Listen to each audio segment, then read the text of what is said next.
Զինված մի տղամարդ առևանգում է United Airlines ավիաընկերության Boeing 727 ինքնաթիռը, որը մեկնում էր Լոս Անջելես և պահանջում ահռելի գումար $500,000, հակառակ դեպքում սպառնում, որ կպայթեցնի ինքնաթիռը։ Իրավապահները չեն ցանկանում ռիսկի դիմել ներսում գտնվողների կյանքը և որոշում են տրամադրել գումարը առևանգողին, բայց այն, ինչ տեղի է ունենալու հետո, լինելու է մի մեծ մարտահրավեր ԱՄՆ ազգային անվտանգությանը, որը դեռ երկար է մնալու պատմության էջերում։ Եվ այսպես 1972 թվական ԱՄՆ, Նյու Յորք, United Airlines 855 չվերթը պատրաստվում է թռիչքի դեպի Լոս Անջելես, Կալիֆոռնիա։ Օդանավը Boeing 727, իր ժամանակի յուրահատուկ մոդելներից մեկը, այն ուներ 3 շարժիչ, որոնք տեղակայված են ոչ թե թևերի տակ, այլ ետնամասում։ Այս ինքնաթիռի առանձնահատկություններից էր նաև ետին դուռը, որը հնարավոր էր բացել նույնիսկ թռիչքի ընթացքում։ Ժամը 10:30-ին ուղևորները բարձրանում են ինքնաթիռ, սակայն նրանցից մեկը այսօր Լոս Անջելես հասնելու մտադրություն չունի, նա ունի այլ պլաններ։ Ֆինանսական լուրջ խնդիրները նրան մղել են հանցավոր քայլի, փորձելով սեփական ճակատագիրը փոխել հանցավոր ճանապարհով։ Այդ տարիներին օդանավակայանների անվտանգությունը նույնիսկ ԱՄՆ-ում գտնվում էր բավական ցածր մակարդակի վրա, չկային ռենտգենային սարքեր, մետաղափնտրիչներ, իսկ ուղեբեռները մանրակրկիտ ստուգման չէին անցնում ինչպես մեր ժամանակներում։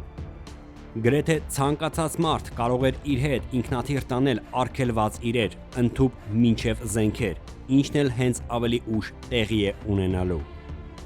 Երբ կապիտան Ջերի Հիրնը սկսում է ինքնաթիռը տանելը դեպի թռիչքուղի, այդ պահին ուղևորներից մեկը մտնում է զուգարան։ Կապիտանը ստիպված պետք է կանգնի և սպասի, մինչ նա դուրս կգա։ Տղամարդը ասես փոքր-ինչ լարված է և տարօրինակ։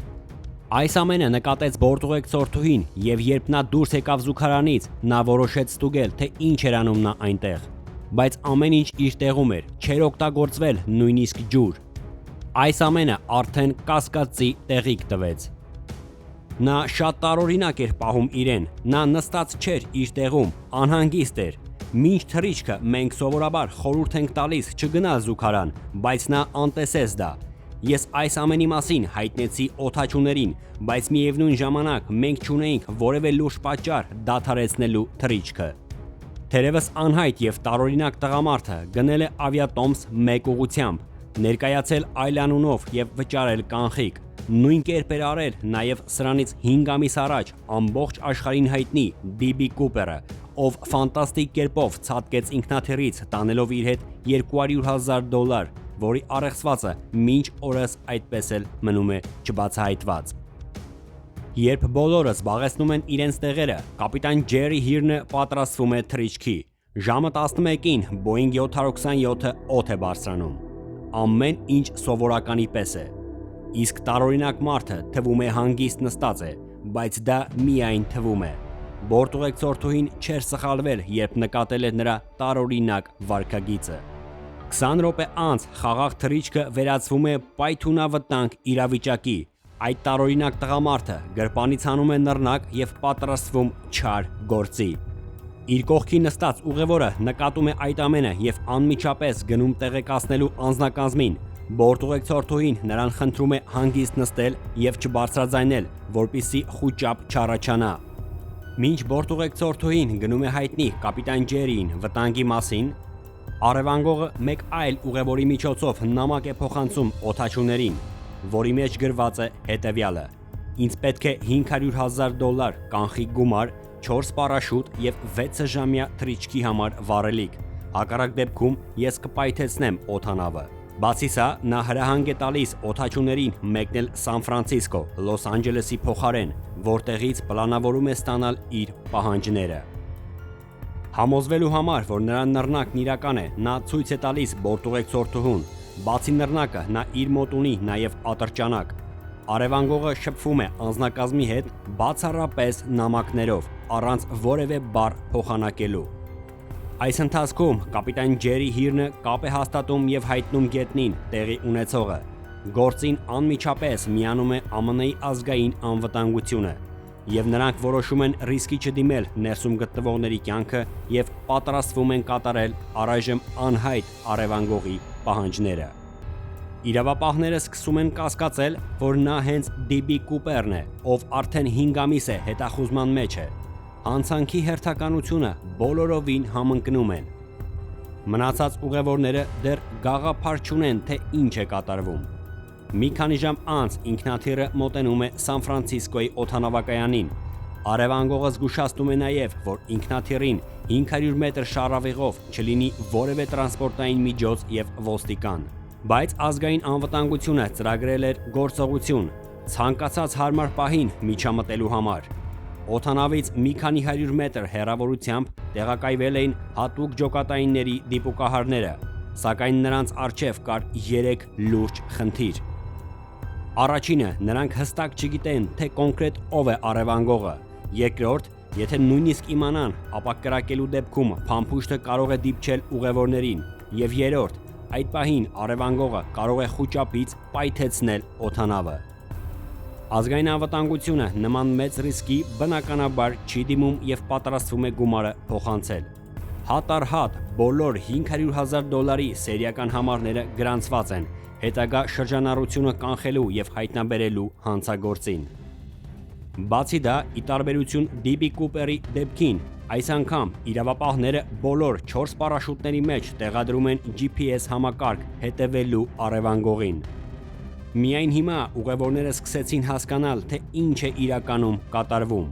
Գումարը եւ պարաշուտները մոտեցվում են ինքնաթիռին մեքենայով, ինչպես պահանջել էր առևանգողը,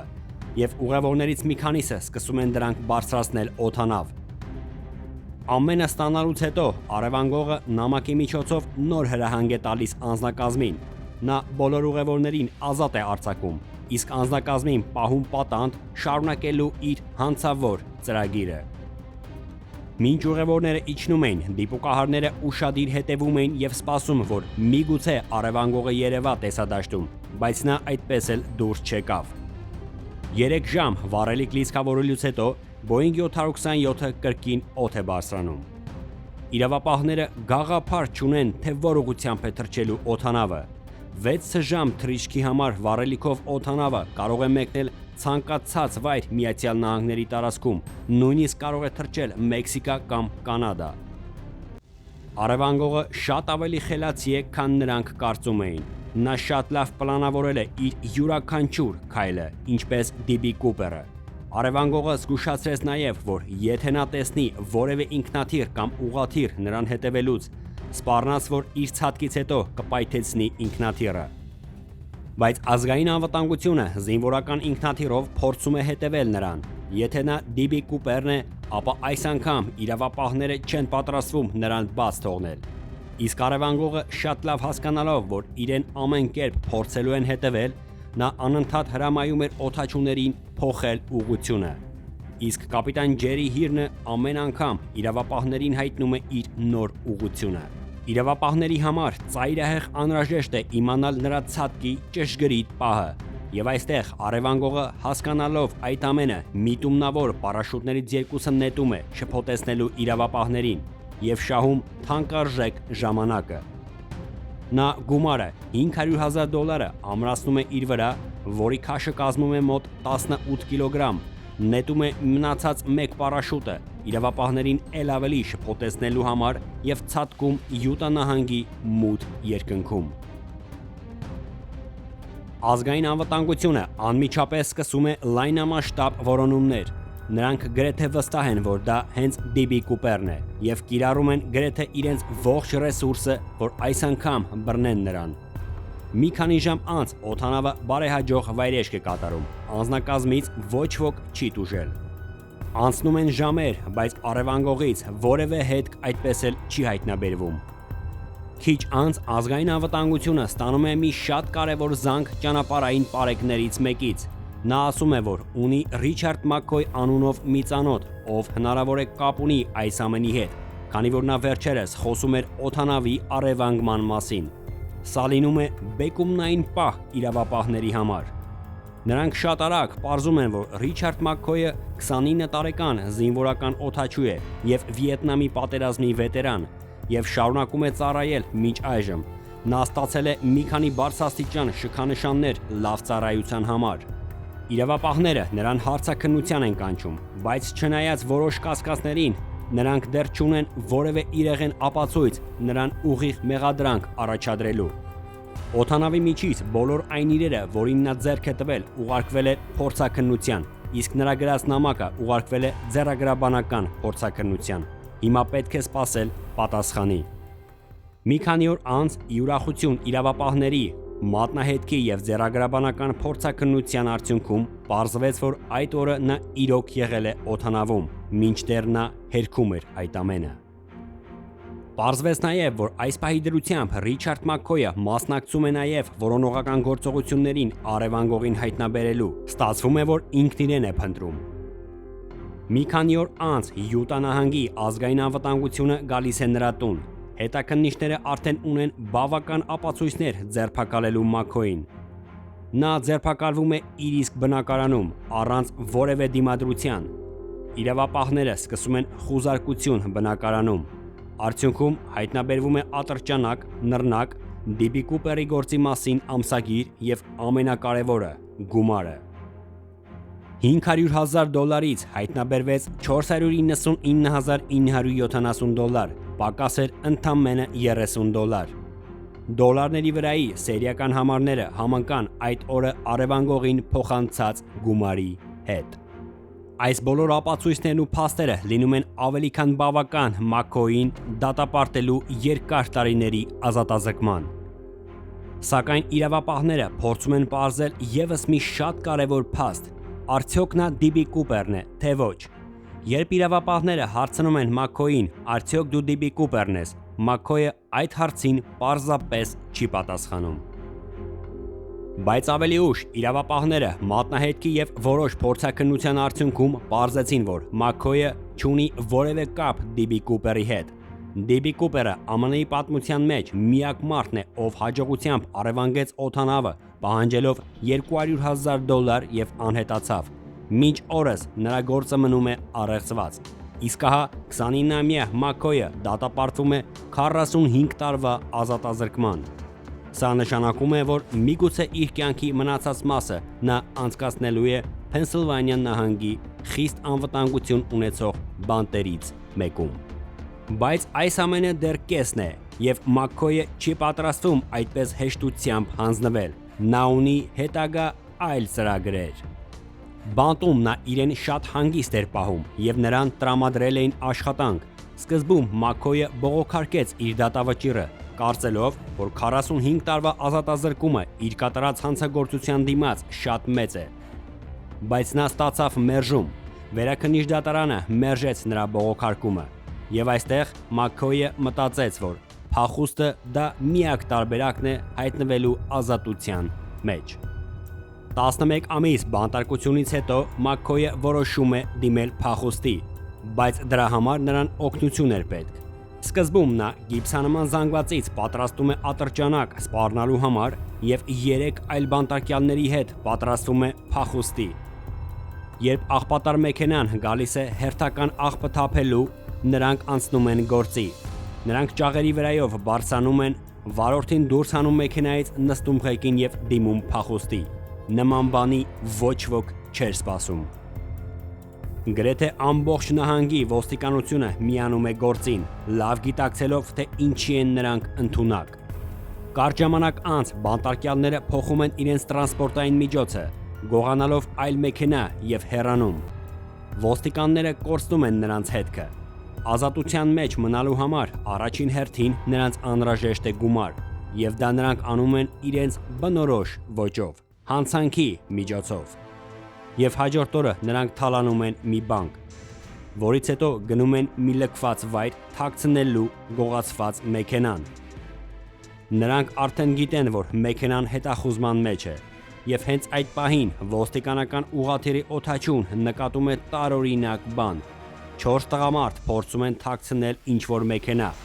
Ոստիկանները անմիջապես ժամանում են եւ նրանցից երկուսին ձերբակալում, բայց ոչ Մաքքոյին։ Նրան ինչ-որ կերպ հաջողվում է փախուստի դիմել։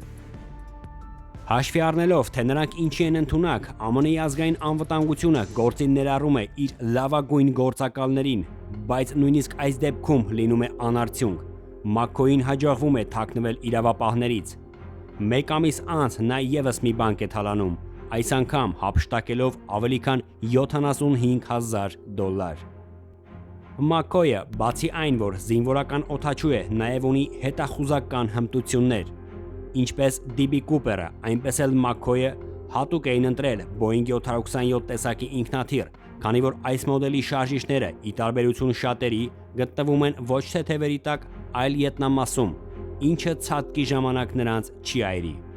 Իսկ նրա հետախուզական հմտությունները նրան թույլ էին տալիս թաքնվել իրավապահներից։ McCoy-ը այս ամենը շատ լավ պլանավորել է, բայց մի բան նա հաստատ չէր հաշվարկել։ Փախուստից 3 ամիս անց ազգային անվտանգությունը ստանում է օպերատիվ տեղեկություն McCoy-ի գտնվելու վայրի մասին։ Նրանք հարևան բնակարանից մի քանի ժամ հետևում և համոզվում են, որ տեղեկությունը ճիշտ է։ Նրանք գաղտնի ներս են մտնում McCoy-ի բնակարան և սպասում նրա վերադարձին։